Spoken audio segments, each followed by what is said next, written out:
പാർവതിയെ എനിക്ക് വളരെയധികം ഇഷ്ടമാണ്. ഉർവശിയും തിരിച്ചു വന്നതിന് ശേഷം അവരുടെ പെർഫോമൻസിൽ ഒരു കുറവുമില്ല, അത്രയും സൂപ്പറായിട്ടാണ് അവർ പെർഫോം ചെയ്യുന്നത്. ഇവർ രണ്ടുപേരൂടെ ഒരുമിച്ച് വരുന്ന സിനിമയാണ് ഉള്ളൊഴുക്ക്. അപ്പം നമുക്ക് ഉള്ളൊഴുക്കിൻ്റെ ട്രെയിലർ കാണാം. അതിശക്തമായ മഴയെ തുടർന്ന് കുട്ടനാടിലെ വിവിധ പ്രദേശങ്ങൾ വെള്ളത്തിലായിട്ടുണ്ട്. മഴ കൂടുതൽ ശക്തിയോടെ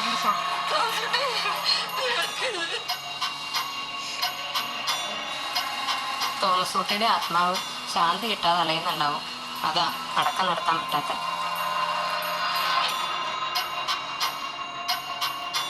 നീ എന്താ എന്നോട് പറയുന്നേ? ഞാൻ എൻ്റെ സ്വന്തം മോളെ പോലെ എന്നെ സ്നേഹിച്ചു. നീ എൻ്റെ കൂടെ നിൽക്കണമെന്ന് എൻ്റെ ആഗ്രഹം. 1-2 ദിവസത്തെ കൂടുതൽ തോമസ് കുട്ടിയിൽ കിടത്താൻ പറ്റില്ല. വെള്ളം ഉടനെ ഇറങ്ങും. കുറച്ച് കഴിഞ്ഞാൽ ബോഡി മോശമാണെന്ന് തുടങ്ങും. എത്ര കാക്കേണ്ടി വന്നാലും ഞങ്ങളുടെ കുഴപ്പക്കല്ലറയിലെ അവനെ അടക്കാനെ പറ്റുന്നു. അടുത്ത കഴിഞ്ഞാൽ എനിക്ക് ഇവിടെ നിൽക്കാൻ വയ്യാൻ പറ്റും. നിനക്ക് ഇഷ്ടമുള്ളടത്ത് നിനക്ക് പോവാം. എൻ്റെ മോൻ്റെ കുഞ്ഞിനെ എനിക്ക് വേണം. എൻ്റെ കെട്ടിയുള്ള ഈ തണുത്ത് വിറങ്ങലിച്ച് ഇവിടെ കിടക്കും. കല്യാണം കഴിച്ച മുഖത്തിന് കെട്ടിയിടാവോ? കൂടെ ഫോൺ കൊടുത്തുമ്പോൾ ദൂരം മാറി സംസാരിക്കുന്ന ആരോടാ? എന്നെ വിശ്വാസമില്ല. ഇവിടെ എല്ലാവരും അറിഞ്ഞു. നിങ്ങൾ വളർത്തിൻ്റെ ഗുണമായിരിക്കും ഇവിടെ കാണിക്കുന്നത്. ഇനിയുമായിട്ട് എന്തൊക്കെ ഉണ്ട് ഞാൻ അറിയാം.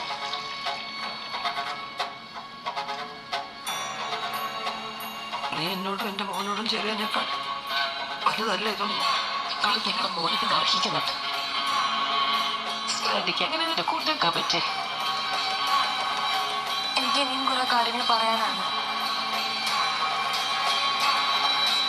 എനിക്കാവും ഞാൻ കരുതില്ല.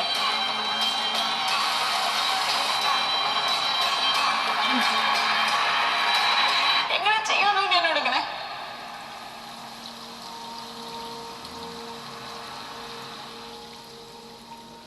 ഭയങ്കര ഒരു ഇതാവല്ലേ, ഭയങ്കര ഒരു സിനിമയായിരിക്കും. കുറേ അധികം ഇമോഷൻസ് ഉള്ള, ഒരുപാട് ലേയേഴ്സ് ഒക്കെയുള്ള കഥാപാത്രങ്ങളൊക്കെയാണ് ഇതിൻ്റെ അകത്തുള്ളത്. ഒരു ഭയങ്കര ഡെപ്തുള്ള മൂവിയായത്. ഇങ്ങനൊരു സിംപ്ലി നമുക്ക് ഒരു വൺ ലൈനറായിട്ട് പറയുന്നതിനൊക്കെ കൂടുതൽ ഒരുപാട് ഇമോഷണൽ ഡെപ്തുള്ള മൂവിയാണിത്. ഇതിന്റെ വിഷ്വൽസ് എടുത്ത് നോക്കണം, അടിപൊളിയാണ്. ഫസ്റ്റ് എനിക്ക് ഭയങ്കര ഇൻട്രസ്റ്റിംഗ് ആയിട്ടുള്ള ഇമ്പാക്ട്ഫുൾ ആയിട്ടുള്ള വിഷ്വൽസ് ആണ് ഇതിൽ ക്രിയേറ്റ് ചെയ്തിട്ടുള്ളത്. ബിക്കോസ് അവിടെ ആ ഒരു മഴ കാരണം വെള്ളമൊക്കെ പൊങ്ങി, കുട്ടനാടാണ് കാണിക്കുന്നത്. അപ്പോൾ അവിടെയൊക്കെ വെള്ളം പൊങ്ങി കിടക്കുന്നതും അതിൻ്റെ ഒരു ഭീകരതയും അതുപോലെ തന്നെ അവരുടെ ആ ഒരു കുടുംബത്തിൻ്റെ ഒരു നിസ്സഹായ അവസ്ഥയും അതെല്ലാം നമുക്ക് ഈ ഒരു ട്രെയിലറിൽ തന്നെ കാണാൻ പറ്റുന്നുണ്ട്. നോർമലി നമ്മളുടെ ഉള്ളിൽ ഒരുപാട് കാര്യങ്ങൾ ഒതുക്കി വെച്ചിട്ടുണ്ടാവും, പക്ഷെ നമ്മളൊരു ക്രിട്ടിക്കൽ സെനറിയോ വരുമ്പോഴായിരിക്കും ഇതെല്ലാം പുറത്തേക്ക് വരുന്നത്. അത് കറക്റ്റായിട്ട് ഈ ഒരു സിനിമയിൽ നമുക്ക് കാണാൻ പറ്റും. അവരുടെ ആ ഒരു ഇമോഷണൽ ബ്രേക്ക് ഡൗണും അതിനുശേഷം ഉണ്ടാവുന്ന ഔട്ട് ബേസ്റ്റും അങ്ങനത്തെ കാര്യങ്ങളൊക്കെ നമുക്ക് അതിനകത്ത് കാണാൻ പറ്റും. അതും ആ കോംപ്ലിക്കേഷൻ വരുന്നത് ആ ഒരു സിറ്റുവേഷനിലാണ്. പിന്നെ ഇനിയും കുറേ കാര്യങ്ങൾ റിവീൽ ആവാനുണ്ട്. അതെന്തായാലും സിനിമയിൽ തന്നെ വരത്തുള്ളൂ. എക്സാക്ട്ലി എന്താണ് സംഭവം എന്നുള്ളത് നമുക്കൊരു ഐഡിയ ഇപ്പോഴും പറയാൻ പറ്റില്ല. ട്രെയിലർ വെച്ചിട്ട് നമുക്കൊരു സ്റ്റോറി ഒക്കെ പ്രെഡിക്റ്റ് ചെയ്യാൻ പറ്റും, ഏകദേശം ഐഡിയ ഉണ്ട്. എനിക്ക് തോന്നുന്നു പാർവതി ഒട്ടും താല്പര്യപ്പെട്ട് വില്ലിംഗ് ആയിട്ട് കല്യാണം കഴിച്ചതല്ല. അതിനുശേഷം അവൾക്ക് വേറൊരു റിലേഷൻഷിപ്പോ അങ്ങനെ എന്തെങ്കിലും ഉണ്ടാകാം. പക്ഷെ ഇതൊക്കെയാണ് ട്രെയിലറിൽ നമുക്ക് തോന്നുന്ന സ്റ്റോറി. ഈ ഒരു സ്റ്റോറി ഒരു വൺ ലൈനർ ആയിട്ട് നമുക്ക് പറയാൻ പറ്റും, പക്ഷെ ഇതിന്റെ ഇമോഷണൽ ലേയേഴ്സ് നമുക്ക് വൺ ലൈനറിൽ ഒതുക്കാൻ പറ്റില്ല. മരുമകൾ എന്ന് പറയുന്ന വ്യക്തി നമ്മൾ ഉദ്ദേശിച്ച രീതിയിലല്ല. അമ്മയോ അങ്ങനെയാണോ നമുക്ക് അറിയില്ല. അതാ ഞാൻ പറഞ്ഞത്, ഇതിലെ എല്ലാ കഥാപാത്രങ്ങൾക്കും എന്തെങ്കിലും ഐഡിയ ഉണ്ട്. ആ ഒരു സംഭവം തന്നെ അത് റിവീൽ ആവുന്നത്. ക്ലൈമാക്സിൽ ഒരു ട്വിസ്റ്റ് വരാൻ സംഭവിക്കാം. ചിലപ്പോൾ ഇതൊന്നും ആയിരിക്കണമെന്നില്ല, നമ്മൾ പ്രതീക്ഷിക്കുന്നതിന് അപ്പുറത്തേക്കായിരിക്കാം. പക്ഷെ നല്ല എക്സ്പെക്ട് ചെയ്യാൻ പറ്റുന്ന ഒരു പടമാണ്. പെർഫോമൻസിന്റെ ഒരു ഭയങ്കര ഒരു സംഭവം ഉണ്ടാവും, പ്രത്യേകിച്ച് പാർവതി ആൻഡ് ഉർവശി. അറിയാം അവരുടെ ഭയങ്കര വേഴ്സറ്റൈൽ ആയിട്ടുള്ള രണ്ടുപേര് ഒരുമിച്ച് എന്താ പറയാ തട്ടിച്ച് നിൽക്കുന്ന ട്രെയിലറിൽ തന്നെ ആ ഒരു ഇമ്പാക്ട് നമുക്കുണ്ടോ, ഇത് കാണണം, ഇത് എന്താണെന്ന് അറിയണം, ആ ഒരു ഫീൽ ക്രിയേറ്റ് ചെയ്യുന്നു. ആ ഒരു സസ്പെൻസ് നമ്മൾ ക്രിയേറ്റ് ചെയ്യുന്നുണ്ട്. ആ ഒരു കുഞ്ഞു ട്രെയിലറിന് അത് നമുക്ക് തരാൻ പറ്റുന്നുണ്ട്.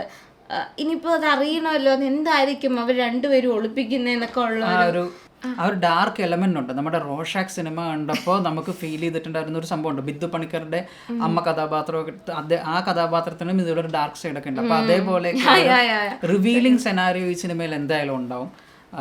അപ്പോൾ അത് ഭയങ്കരമായിട്ട് എക്സ്പെക്ട് ചെയ്യാവുന്നൊരു കാര്യമാണ്. പിന്നെ ഇതിൻ്റെ ഡയറക്ടർ കറിയൻ സൈനൈഡ് എന്ന് പറയുന്ന നെറ്റ്ഫ്ലിക്സിലെ സീരീസ് ഡയറക്റ്റ് ചെയ്തിട്ടുള്ള ഡയറക്ടർ തന്നെയാണ്. അപ്പോൾ അതുകൊണ്ട് തന്നെ ഇതിൽ വളരെയധികം പ്രതീക്ഷയുണ്ട്. സോ ബേസിക്കലി ഇവരുടെ ആ ഒരു കോംബോ കാര്യങ്ങൾ സിനിമ എന്തായാലും വരാൻ പോവാണ്. പിന്നെ ഞാൻ ഈ ട്രെയിലർ കാണുന്നതിന് മുന്നേ ഞാൻ ഇവരുടെ ഒരു ചെറിയ ഇൻ്റർവ്യൂ കണ്ടിരുന്നു. അതിൽ പറയുന്നുണ്ട് ഡയറക്ടർ ഇവർക്ക് ഫുള്ളി സ്പേസ് കൊടുത്തിരിക്കുകയായിരുന്നു. ഈ ജസ്റ്റ് ഒരു സീൻ ഇങ്ങനെ ഒന്ന് പറഞ്ഞു കൊടുക്കും, നിങ്ങൾ എന്താന്ന് വെച്ചാൽ ചെയ്യുക, അത് ഞാൻ ക്യാപ്ചർ ചെയ്തോളാം എന്ന് പറഞ്ഞു. അത്ര ഒരു ബിഗ് സ്പേസ് അവർക്ക് കൊടുത്തിരിക്കുകയായിരുന്നു. ഇതിലപ്പോൾ നമ്മൾ ട്രെയിലറിൽ തന്നെ കണ്ടവരാണെങ്കിലും നന്നായിട്ട് പെർഫോം ചെയ്യുന്നവരാണ്. അപ്പോൾ ഈ പെർഫോം ചെയ്യുന്ന എല്ലാവർക്കും അവർക്കൊരു അവസരം കിട്ടിക്കഴിഞ്ഞാൽ അവരെന്തായാലും അത് ജീവിച്ച് നമ്മളെ അത്ഭുതപ്പെടുത്തുന്ന രീതിയിൽ പെർഫോം ചെയ്യാനായിട്ട് അവർക്ക് കഴിയും. അപ്പം ആ ഒരു കോംബോ അതൊന്ന് അത് കാണേണ്ട കാര്യമാണ്. പിന്നെ എനിക്ക് തോന്നിയൊരു കാര്യം, ഇപ്പം തന്നെ നമ്മുടെ ലൈഫിൽ എന്തെങ്കിലും ഒരു അൺഫോർച്ചുനേറ്റ് ഇവൻറ്റ് നടന്നു കഴിഞ്ഞാൽ യൂഷ്വലി ഒരുപാട് പേര് കാണും, അത് ഇന്നതുകൊണ്ടാണ്, അത് അതുകൊണ്ടാണ്, അത് അങ്ങനെ ചെയ്യാത്തത് കൊണ്ടാണ്, അതിലിങ്ങനെ ചെയ്തത് കൊണ്ടാണ് എന്നൊക്കെ പറയുന്നത്. അതുപോലെ ഒരു സംഭവം ട്രെയിലറിലും ജസ്റ്റ് മെൻഷൻ ചെയ്ത് പോകുന്നുണ്ട്. നാട്ടുകാരിൽ ആരോ ഒരാൾ പറയുന്നത് അവൻ്റെ ആത്മാവ് അലഞ്ഞു നടക്കുന്നത് കൊണ്ടായിരിക്കാം എന്താ പറയുക അടക്കാൻ പറ്റാത്തത് എന്നുള്ള രീതിയിൽ. വെള്ളം പൊങ്ങി, അത് നമ്മളെ കൊണ്ടൊന്നും ഹെൽപ്പ് ചെയ്യാൻ പറ്റാത്തൊരു കാര്യമാണ്.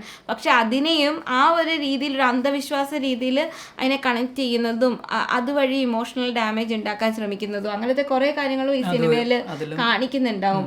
തീർച്ചയായിട്ടും ചർച്ച ചെയ്യുന്ന ഒരു സംഭവമായിരിക്കാം. കാരണം നമ്മുടെ ചുറ്റിനും ഇത് ഒരുപാട് നടക്കുന്ന സംഭവമാണ്. അപ്പോൾ അതിനെയും ഒക്കെ ഈ ഒരു സിനിമ എന്താ പറയുക വിശകലനം ചെയ്യുന്നുണ്ടാവും എന്ന് എനിക്ക് തോന്നുന്നു.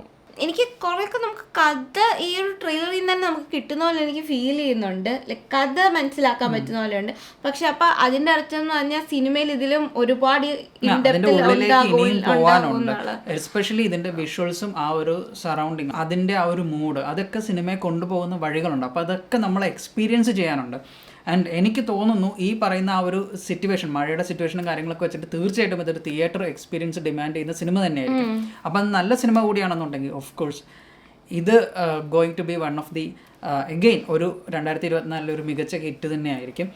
അപ്പോൾ ട്രെയിലറിനെ കുറിച്ചുള്ള നിങ്ങളുടെ അഭിപ്രായം എന്താണെന്നുള്ളത് രേഖപ്പെടുത്തുക. Thanks for watching. വീഡിയോ ഇഷ്ടമായ ലൈക്ക് ചെയ്യുക, ഷെയർ ചെയ്യാൻ, ചാനൽ സബ്സ്ക്രൈബ് ചെയ്യുക.